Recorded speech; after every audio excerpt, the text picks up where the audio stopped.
an armored car vanished during a routine stop. Carrying nearly $1 million, it was supposed to be impenetrable. Investigators didn't know if the driver was involved or if he had been ambushed. FBI agents and local detectives began to suspect a group of former law officers in the heist.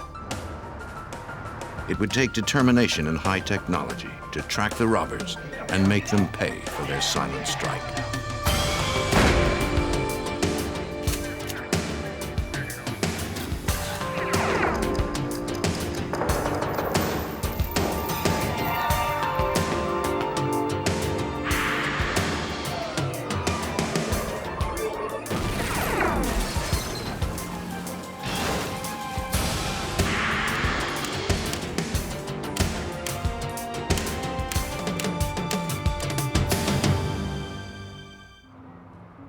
The Arrowhead Mall, Glendale, Arizona.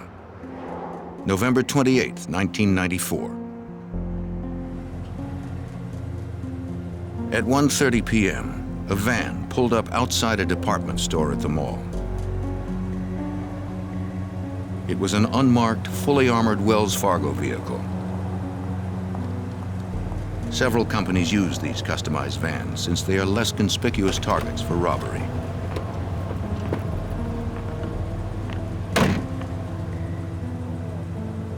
Following company protocol, the driver remained inside the van while the courier went to pick up cash from the store. The van was bulletproof, and its doors could not be forced open from the outside. Inside the department store office, the courier exchanged empty bags for those filled with the weekend's receipts. It was the Monday after Thanksgiving. The cash pickup followed the busiest shopping weekend of the year.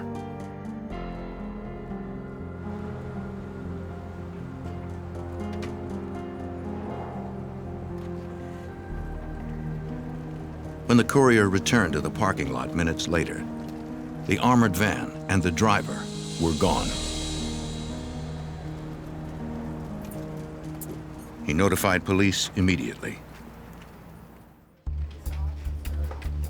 The 911 call came to the Glendale, Arizona Police Department. They dispatched units to the scene and sent word to the FBI. The nearest FBI field office is in Phoenix, 20 miles from the mall.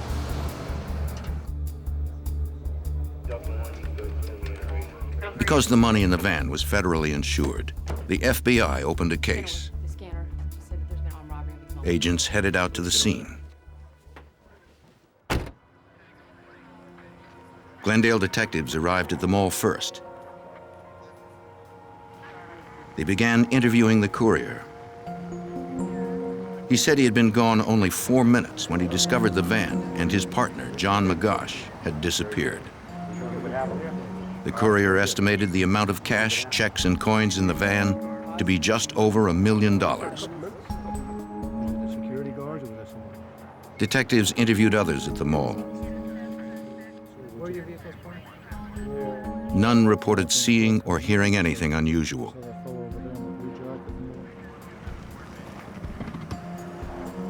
FBI agents soon arrived from Phoenix.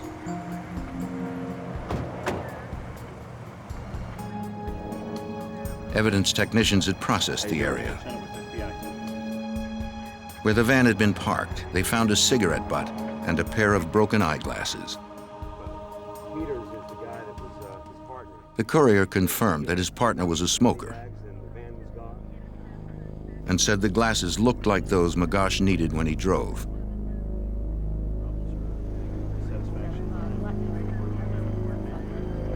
The technicians collected and marked the items as evidence.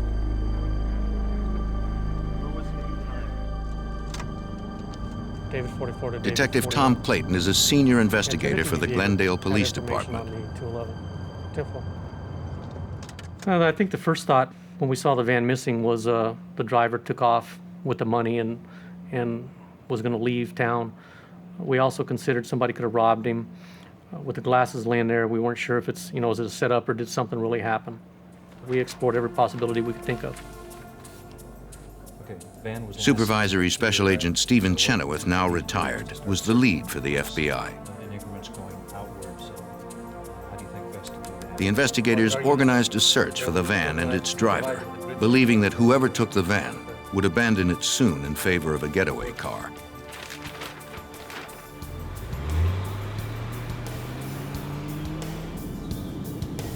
They dispatched some officers to begin a ground search around the mall.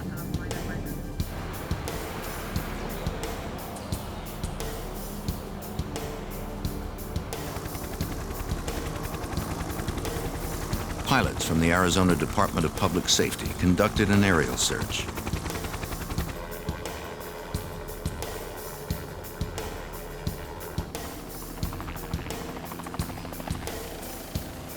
The DPS officers began at the mall, then widened their search in concentric circles,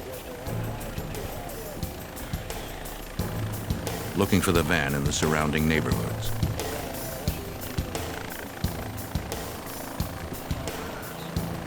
Whenever they spotted a white van, they radioed ground units to follow up.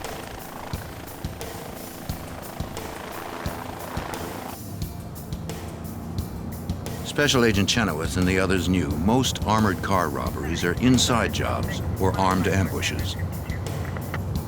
Witnesses hadn't heard shooting.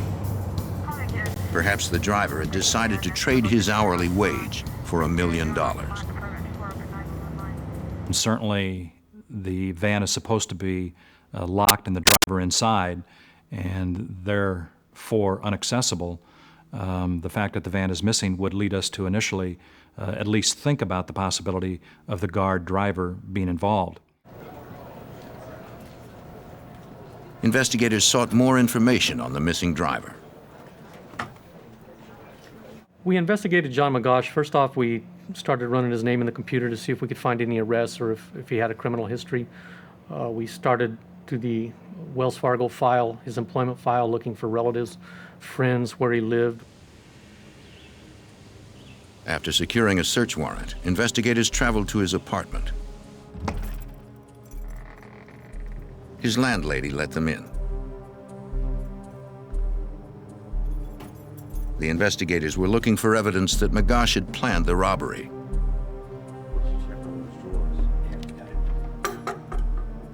The apartment appeared undisturbed. Nothing indicated he had planned the robbery or that he was ready to leave town. Do you know who this is? Yes, that's Lisa Johnson. Detectives learned that McGosh had a daughter living nearby in Phoenix. Live here? All right. Does she live here? Determining her address through DMV records, they went to interview her. Police. Detective Myers, Detective Clayton. Can I talk to you for just a moment? McGosh's daughter described her father as honest and stable. He took his job seriously.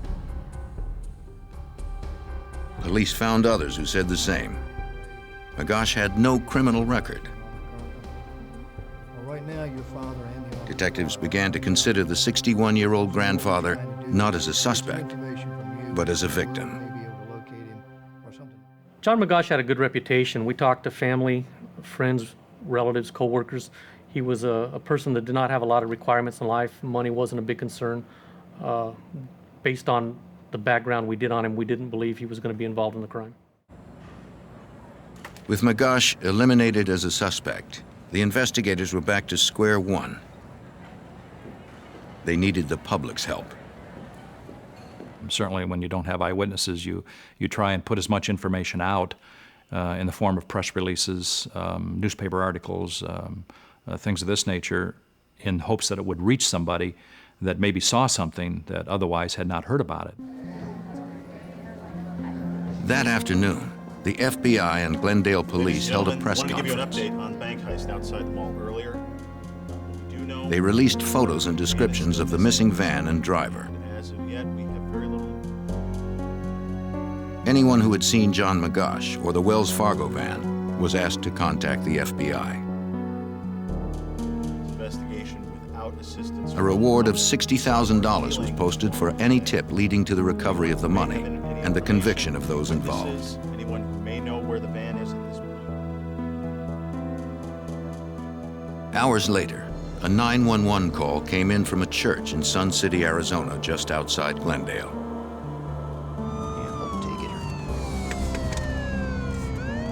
The caller reported a van idling in the church's parking lot.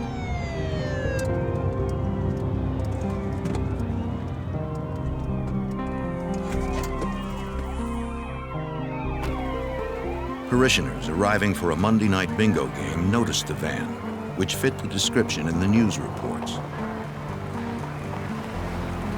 License plates and serial numbers confirmed it was the van missing from the mall.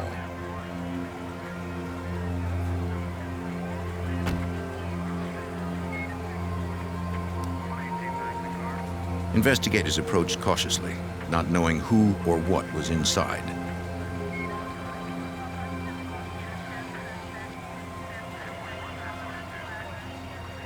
No one was in the driver's seat, but investigators could see the outline of a body on the floor.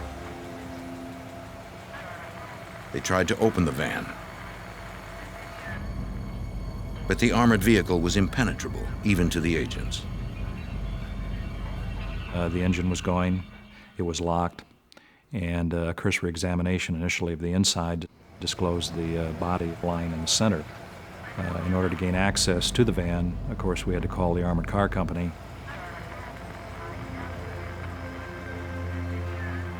No one at the church had seen who left the van or what vehicle they used to get away.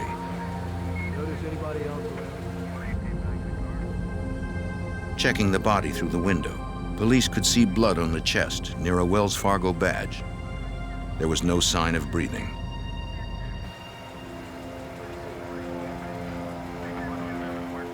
Authorities believed John Magosh had been killed during the robbery. There were no bullet marks on the van's exterior, no broken glass, and no sign of forced entry at the doors. Whoever had hit the van knew what they were doing.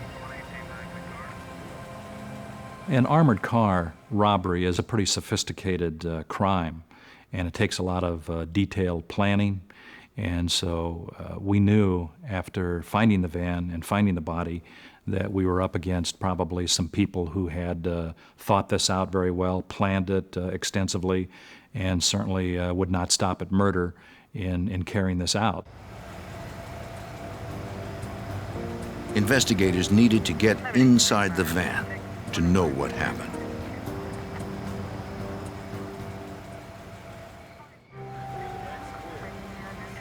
On November 28, 1994, the FBI and Glendale, Arizona police investigated an armored van hijacked from a mall and abandoned in a church parking lot in nearby Sun City.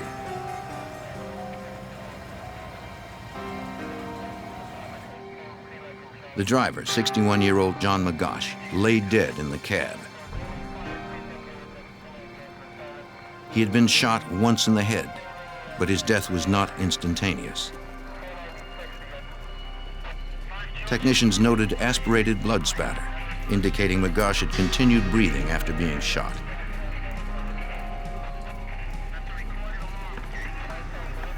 Technicians lifted many latent prints from money cabinets in the van's interior. These would be compared to known prints of employees.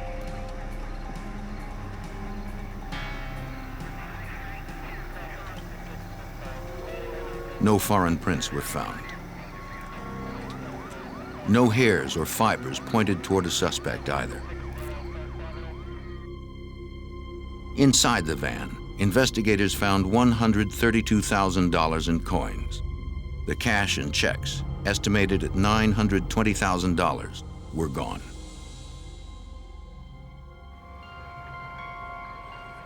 The details of the crime suggested that there had been several violent criminals, according to Special Agent Stephen Chenoweth.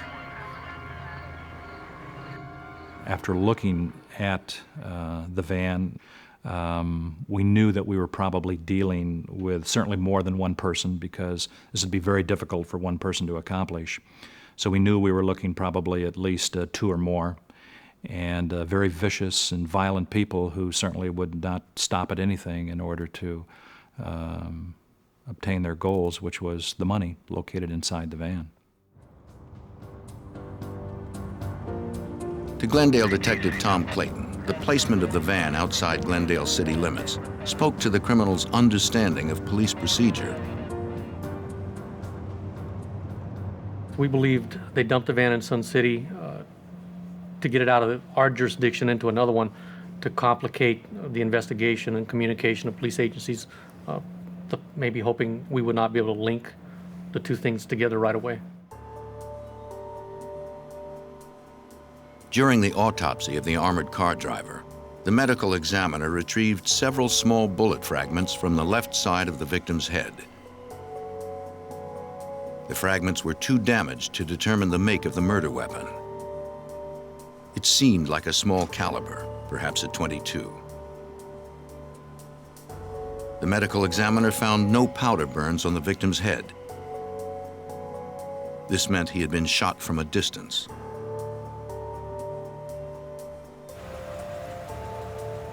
Magash's partner said the driver often smoked a cigarette while waiting in the van. Though it was against company policy, he usually opened his door to let the smoke out. Investigators believed the killers knew this and shot him when he opened the door. Because of his experience tracking down elusive criminals, now retired FBI Special Agent Ron Myers was transferred from the Fugitive Task Force to work the case. From the beginning, he knew they were not hunting amateurs. One of the things they did that made us think that they were professionals was the manner in which they did the robbery. They picked an isolated part of the shopping center where not many people parked, where there wouldn't be many witnesses. They drove through the type of neighborhoods where there weren't many people out during the day, and they picked an empty parking lot of a church that had no one at it during the day. Go right in here, sir. Investigators received dozens of calls to their tip line. One witness came forward, claiming to have some information that might be helpful. He said he had seen a white van quickly leaving the mall at the time in question. A red pickup truck followed not far behind, but he wasn't sure if the two vehicles were together. Investigators were frustrated that no one saw the actual ambush at the mall. We couldn't find any eyewitnesses. And when you don't really know what happened, or you don't have somebody that can tell you what maybe transpired with the van, it's a mystery. With no other solid leads, investigators canvassed the neighborhoods between the mall and the church. Perhaps someone there had witnessed something. Edward Morgan, a resident of Sun City, recalled that he had seen the van.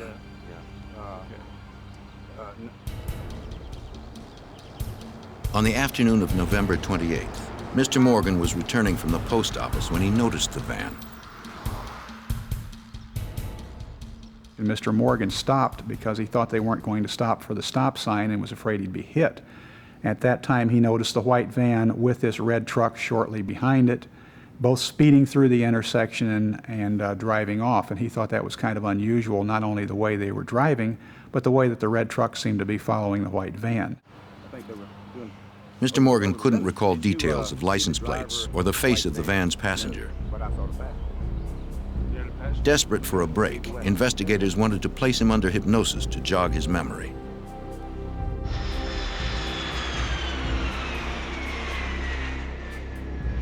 Morgan agreed to travel to Texas with the investigators.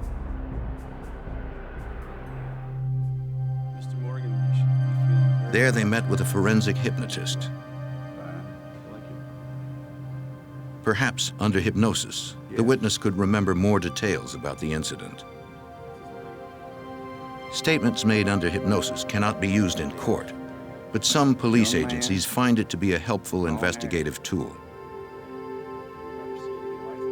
Under hypnosis, Morgan returned to the events of November 28th. He recalled the white van and the man in the passenger seat.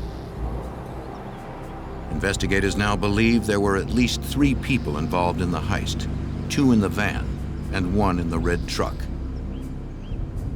When asked about the truck's license plate, Morgan was able to remember a portion. 237. It wasn't much, but it gave investigators a start.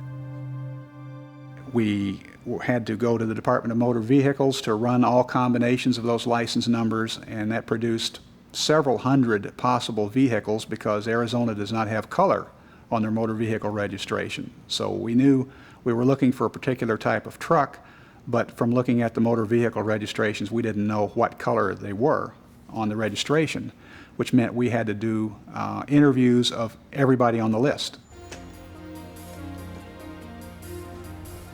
Investigators eventually tracked down hundreds of truck owners. Each was interviewed, but no suspect emerged.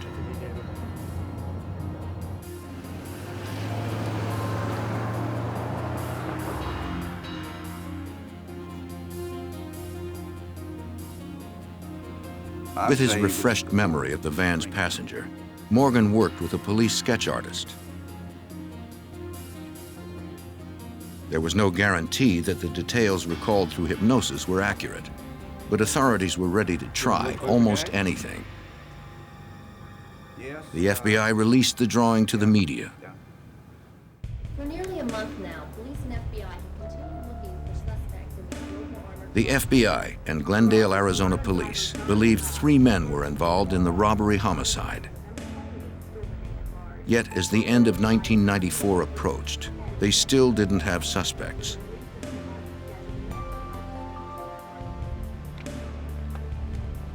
It began to look like the killers might never be found. Martha, do you have the TV on? But the investigators did not know that the suspect in the composite sketch had been recognized. Can you call me back? Call me back in like 10 minutes. By December of 1994, a month after the deadly hijacking of an armored car in Glendale, Arizona, the investigation had stalled. Investigators believed at least 3 people pulled off the heist. They had a composite sketch of one and little else.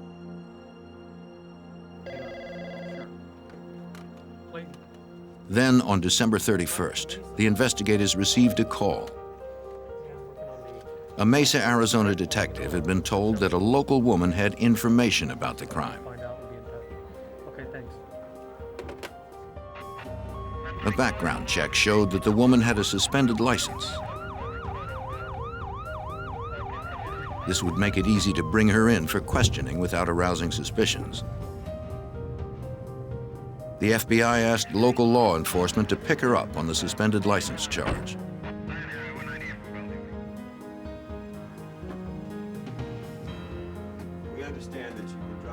The investigators asked the woman if she knew anything about the armored car robbery in Glendale. She claimed that she didn't have any real information, but she knew someone who did. We talked on the phone just a few days ago. Could you write it down for us, please? She told investigators that her friend, Judy Espinoza, had talked to her after the news reports of the robbery. Looks just like him. Espinoza suspected that her boyfriend might have been involved. Are you watching it? Right.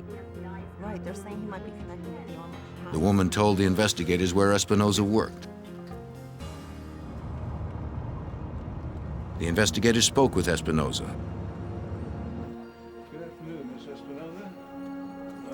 They asked her about the robbery, reminding her that interfering with a federal investigation was itself a crime. She agreed to answer their questions. She explained that her boyfriend, James Greenham, who went by the nickname Yoda, had asked her what she would do if he held up an armored car and suddenly had a lot of money. She told FBI Special Agent Ron Myers that Greenham sometimes worked as a bounty hunter and was usually broke. Jim never had a dime, but the day of the robbery, he came home that night, told her he had to kill somebody, and he had plenty of cash on his person. She told us that Jim did his bounty hunting with a guy named Tim Ring, and that she had been over to Tim Ring's house and noticed several new all-terrain vehicles, jet skis, a new motorcycle, And Tim had made a comment about how she'd never know how much money was in that garage. The information was good, but it was only hearsay. Investigators needed more solid evidence. Espinoza had kept several rolls of coins that Greenham had given her.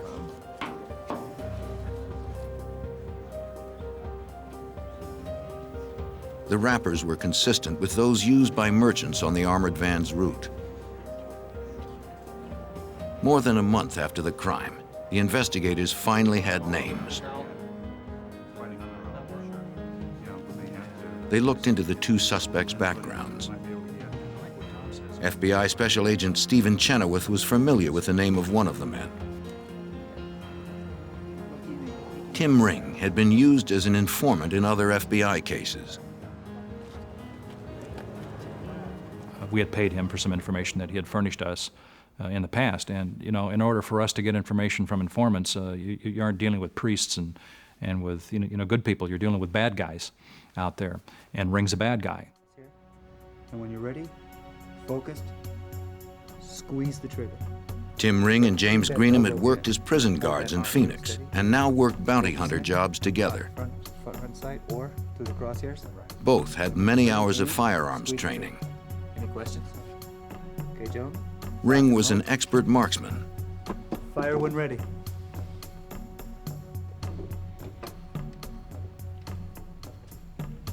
Pursuing bounty hunters would be dangerous. The fact that these suspects had law enforcement training in their background made the case pretty difficult.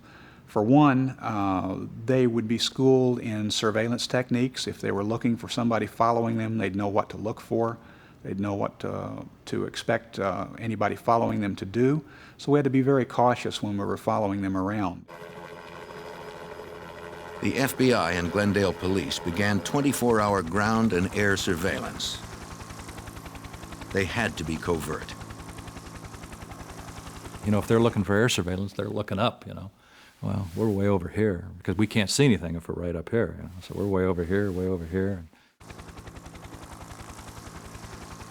The agents wanted to see how the pair earned money and how much they spent. At the time that we were following Mr. Greenham and Mr. Ring around, neither one was gainfully employed that we could tell. They had no income coming in from any legitimate sources, yet we observed them spending a lot of money. Ring overhauled his truck and Greenham got a new apartment. Both bought motorcycles. Agents tracked their purchases. It seemed the suspects did not exceed a certain level in order to avoid the attention of the Internal Revenue Service. Okay. And they always seemed to be careful whenever they spent their money to stay under the $10,000 limit, knowing that if they spent more than that in cash, the expenditure would be reported by the businesses to the IRS.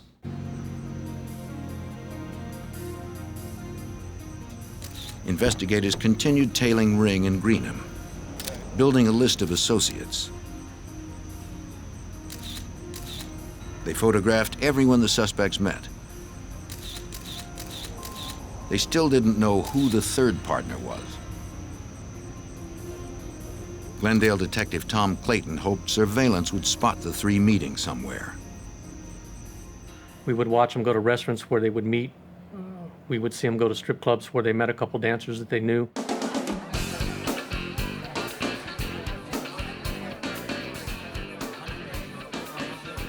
Everywhere they went, the suspects spent a lot of cash, unaware that investigators were watching. Circumstantial evidence linked them to the robbery and homicide. But the FBI and Glendale police still didn't know exactly what had happened and who else was involved.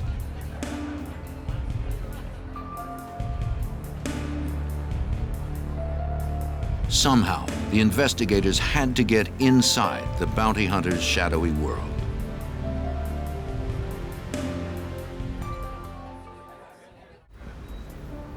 As the FBI and Glendale, Arizona police continued to investigate a deadly armored car heist, They got a tip from an associate of their two main suspects. Bounty hunter Michael Sanders said that he had cased armored cars with two other men. He believed those men did the Glendale hit without him. Angry at being cut out of the deal, he decided to talk. He gave FBI Special Agent Ron Myers a lead on the third perpetrator. Sanders came forward to tell us that he thought that Tim Ring and Jim Greenham were involved in this armored car robbery, and that an ex-Phoenix police officer named Fergie, who worked for a camera shop in the Paradise Valley Mall, might be the third man. Investigators needed to identify Fergie. So what we're gonna do is They reviewed their case set up photos. tonight, try to take some pictures and get a bunch for that guy there too. Surveillance teams had watched Ring and Greenham meeting with a bearded man who drove a Camaro. The car was registered to William Ferguson. Money and then Since Sanders said Fergie was an ex-cop, Glendale detective Tom Clayton checked the personnel records of the Phoenix Police Department. as we investigated William Ferguson's background, we found he retired at 20 years from the Phoenix Police Department, and his retirement was precipitated by some disciplinary problems. Investigators began surveillance on Ferguson. They saw that the ex-cop met often with the other suspects and was also spending a lot of cash. Agents believed they had identified the three men responsible for the robbery and murder. The investigation was affected by the three suspects having law enforcement training because we knew that they were going to cover evidence, and they were also known to have firearms training, which made them dangerous to the surveillance officers.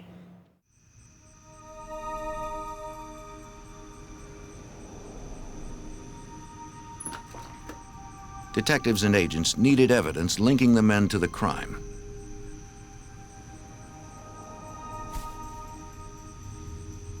During surveillance, they began trash pulls, confiscating trash bags from the suspects in the hopes that some clues might surface.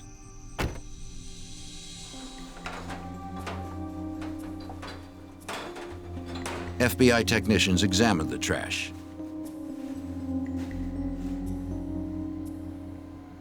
In rings, they found several 3x5 index cards. Each card had notes detailing armored car routes.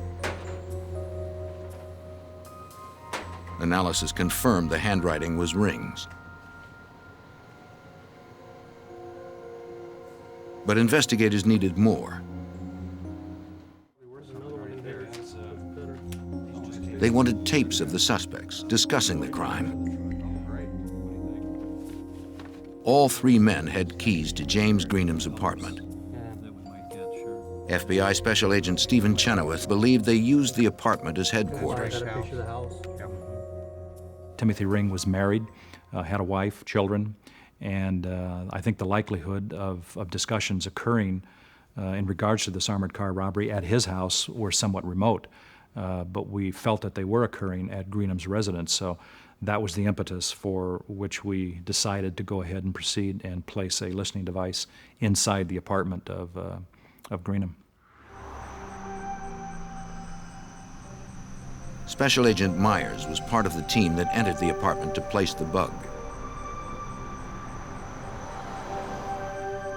When we opened the door to go in, an alarm went off immediately, at which point we shut the door and exited the area.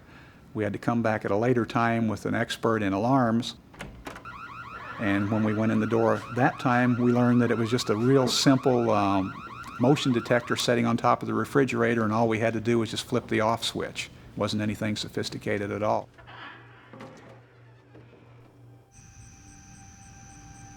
While the team was inside Greenham's apartment, the detective surveilling Tim Ring saw him leave his house.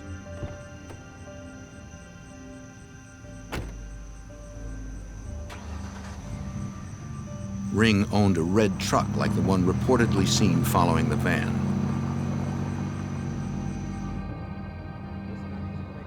The detective trailed behind Ring. After a few turns, he realized where the suspect was headed.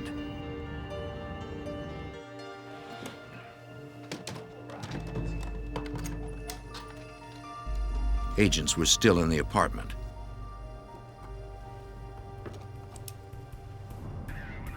Tim Ring was headed that way.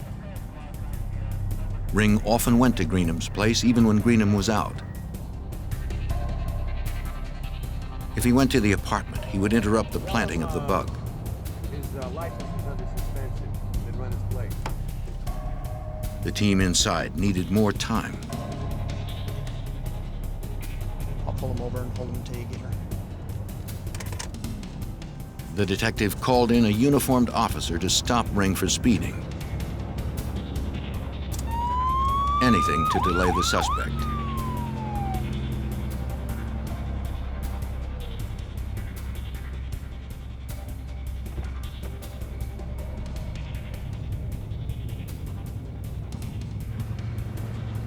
Good evening, sir. What's the problem? The officer lectured Ring on the dangers of speeding.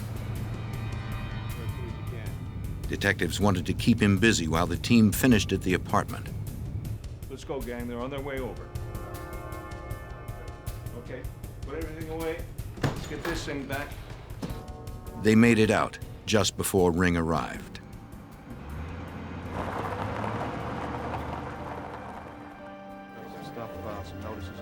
Investigators also tapped the home and cellular phones of the two other suspects.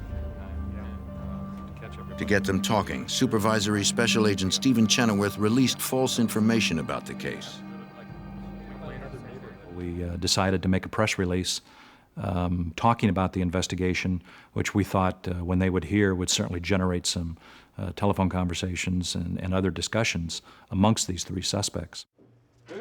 And it did have its desired effect in that they did talk about the information that we released and how accurate they thought it was and whether or not we were on the right trail and whether or not they thought we were getting close to them.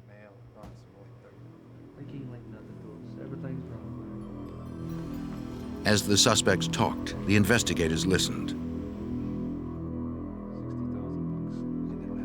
We didn't get an actual confession where they said, I did the armored car robbery. What we got were several conversations among themselves about different aspects of the case. They would always listen to the news, follow any printed reports or follow any television stories, and as soon as anything would appear on TV, they'd call each other. And they'd make comments like, well, this isn't the way it happened. You know, they'll never find that license plate. The evidence against the suspects was building. You seen Judy lately? But prosecutors wanted more direct statements about the crime before they ordered arrests.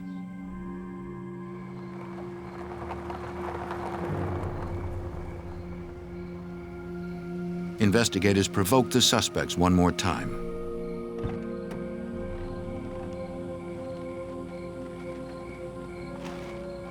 A Glendale detective went to James Greenham's apartment when the suspect was out.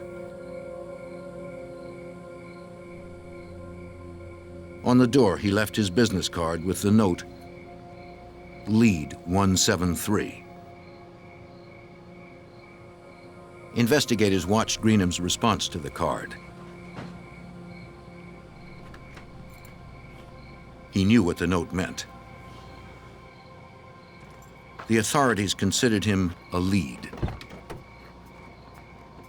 Greenham became distraught. He sped away from his apartment, calling Tim Ring on his cell phone.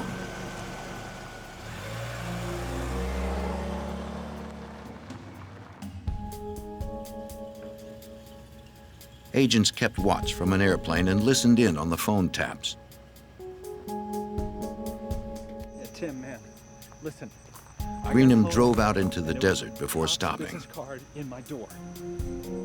Look, man, they ain't got nothing on you. Don't worry about it. Ring tried to calm Greenham down, promising that the authorities had nothing on them. Everything's, don't worry about it. But Greenham said he was scared. I can't do this anymore. He even threatened to commit suicide. Just don't do something Finally, stupid. Ring talked Greenham down. convincing him the authorities were not onto them. But if I see one more cop, Greenham said that if another cop contacted him, he was going to bury the money.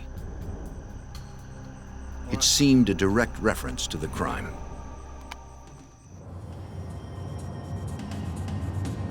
The investigators felt they finally had enough evidence. Greenway and 6th Avenue. Continuing search northbound. They sent units to arrest Greenham and Ferguson. Jim Greenham was arrested by one team. William Ferguson was arrested by another and attempted to resist arrest but was quickly subdued. Tim Ring was lured down to the FBI office on the premise of looking at some photographs because Ring had previously offered to help the FBI try to find who these people were, which we believe was an effort on his part to try and find out what we knew. The FBI agent who had previously used Ring as an informant called the suspect. Ring agreed to come in. On February 16, 1995, Tim Ring arrived at the Phoenix FBI field office. Undercover agents were waiting for him in the lobby. They believed he would not be armed at the FBI office, but they couldn't be positive. To ensure their safety, they needed to surprise him. We had two big burly defensive tactics instructors, one of which was a guy with 25 years of martial arts expertise who came up and blocked him in the head and knocked him down like a sack of potatoes before he knew what he was doing. All three suspects were off the streets. Now investigators needed physical evidence to make sure the prosecutions were successful.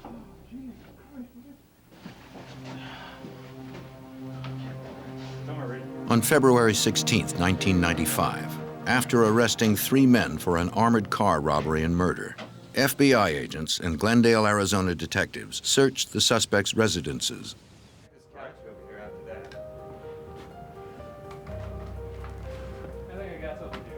At the house of Tim Ring, suspected leader of the three, they found important evidence. Investigators recovered a note marked with the initials F, Y, and T. Each initial had a number beneath. Like serial numbers from The numbers added up to the amount of cash taken from the armored car. Agents believed F stood for Fergie, Y for Greenham's nickname Yoda, and T for Tim. It was the worksheet the three used to divide the money. In the garage, investigators found a red pickup truck that resembled the vehicle seen by witness Edward Morgan in Sun City. The license plate number, however, did not match the ones Morgan recalled under forensic hypnosis. Ring kept several weapons and plenty of ammunition at his house.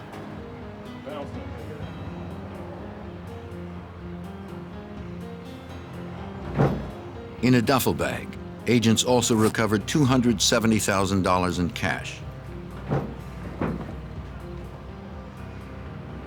Another $64,000 was found at Ferguson's house. We need to count all of it. Nearly $600,000 in cash had been stolen. Noting the money spent by the suspects, investigators found that about $100,000 was unaccounted for. The case against the three suspects seemed solid. FBI Special Agent Ron Myers hoped the evidence might get one of them to roll. We finally got firsthand information about this crime when Jim Greenham decided to cooperate. Jim Greenham was the only one of the three of them that showed any remorse about what they had done, about how they had killed this driver. Jim decided to cooperate. He told us what happened. He told us all the parts that these individuals played in the robbery. Greenham met with the investigators and explained that the planning started in the fall of 1994. Ferguson and I just watched when Tim Ring had the idea to hit an armored car. I wasn't crazy about the fact that he was going to kill him. What were you planning on So they began to case Wells Fargo vehicles.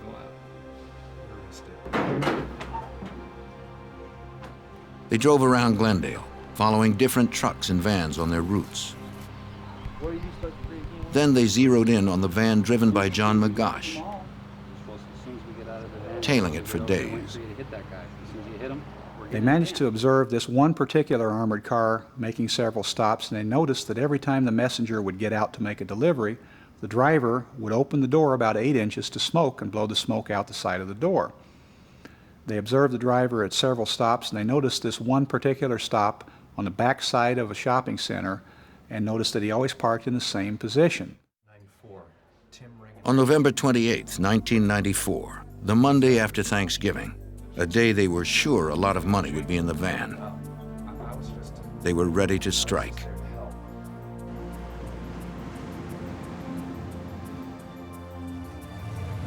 James Greenham and William Ferguson waited unnoticed by the store.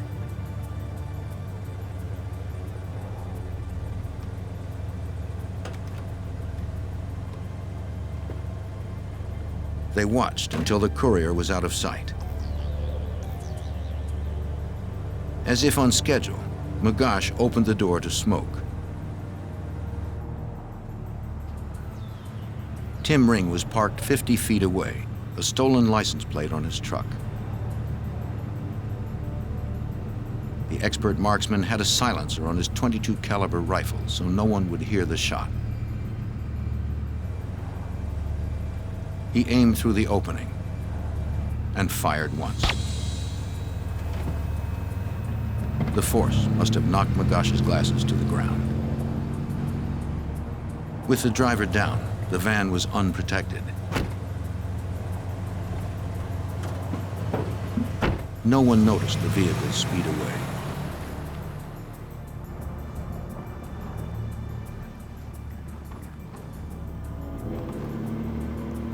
They drove to the church parking lot. It would be empty at that time of day.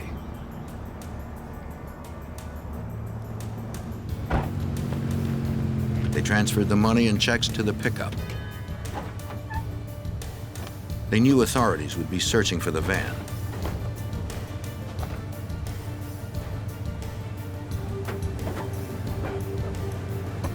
They left most of the coins and went to destroy the checks and other evidence, according to Detective Tom Clayton. They loaded the money into Tim Ring's truck and drove out in the desert where they separated the money, changed clothes, and burned all the evidence. We buried the license plate. Greenham said they buried the burned evidence and stolen license plate in the desert. And you can take us to where the plates are buried? Yeah. Special Agent Stephen Chenoweth wondered if it was the plate witnessed by Edward Morgan. We went out there and actually found the location and then dug it up and found that the 3 numbers actually on the plate did in fact match those that were given to us by Mr. Morgan. So he was actually right on his information. James Greenham pled guilty to second-degree murder and armed robbery and is serving 27.5 years. William Ferguson pled guilty to armed robbery and accessory after the fact and is doing 17 years. On December 6, 1996, Tim Ring was found guilty of first-degree murder, conspiracy, and burglary. Anytime that you have somebody actually assassinate a driver like this, it's a very heinous crime, and you certainly want to expend all of your resources in an effort to identify the people involved and put them behind bars. For his crimes, Ring received the death penalty. He currently awaits execution at the Arizona State Prison in Florence.